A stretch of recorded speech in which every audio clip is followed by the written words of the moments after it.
अभी मैं आपसे डिस्कस कर रहा हूँ, जैसे आपके मन में ये बात आएगी कि मध्यकालीन गिल्ड व्यवस्था थी क्या। तो मध्यकालीन गिल्ड व्यवस्था में क्या होता था कि जैसे पहले जो शिल्पी अलग अलग, जैसे आप आर्टिजन्स हैं तो अलग अलग उत्पादन करेंगे, तो उनके बीच क्या होगा, आपस में कंपटीशन होगा।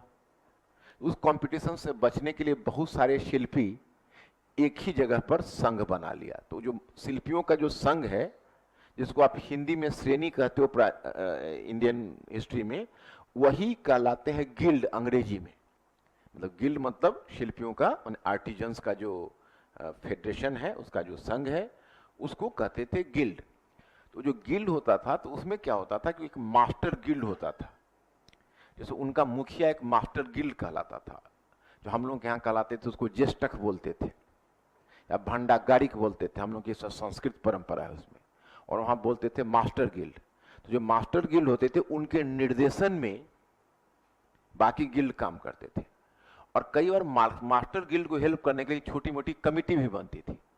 तो गिल्ड प्रणाली की खासियत होती थी कि केवल मुनाफा के लिए काम नहीं करता था, वह मुनाफा और सामाजिक कल्याण, इन दोनों लक्ष्यों के बीच सामंजस्य लेकर चलता था। तो गिल्ड प्रणाली की जो खासियत होती थी वो मुनाफा और सामाजिक कल्याण। It has to make a compromise between the two diametrically oppose objectives.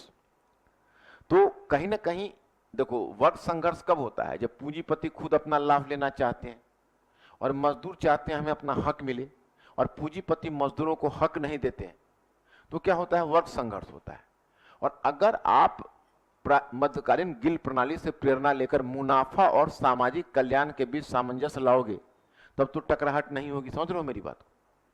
तो मुसोलिनी ने क्या किया कि पूरी अर्थव्यवस्था को 7 भागों में बांट दिया। उन सबका अलग था, कृषि था, यातायात संचार था, उद्योग था, व्यापार था। तो ऐसे करके उस 7 भागों में बांट दिया।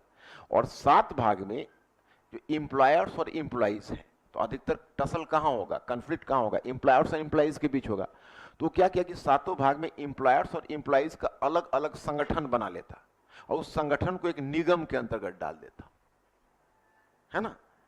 तो उसमें कहोगे फायदा क्या है, तो फायदा ये था कि जैसे मान लो एम्प्लॉयर्स का संगठन है, तो एम्प्लॉयर्स का संगठन बनाया और एम्प्लॉयर्स के संगठन के ऊपर वह कोई एक फांसी दल के कार्यकर्ता को नियुक्त कर दिया, यानी फांसी दल के कार्यकर्ता को आरोपित कर दिया।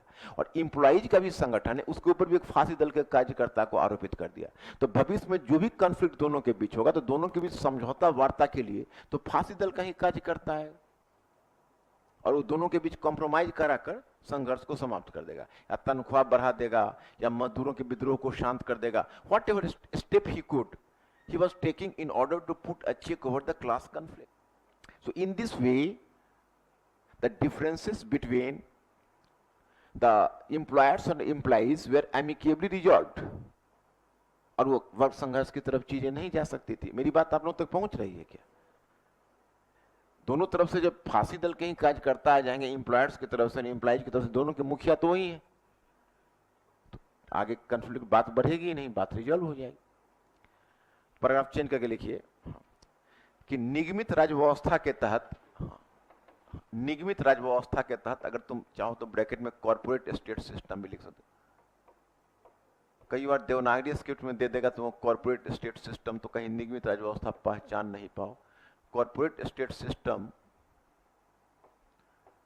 कॉर्पोरेट स्टेट सिस्टम के तहत, निगमित राजव्यवस्था के तहत पूरी अर्थव्यवस्था को 7 क्षेत्रों में बांट दिया गया।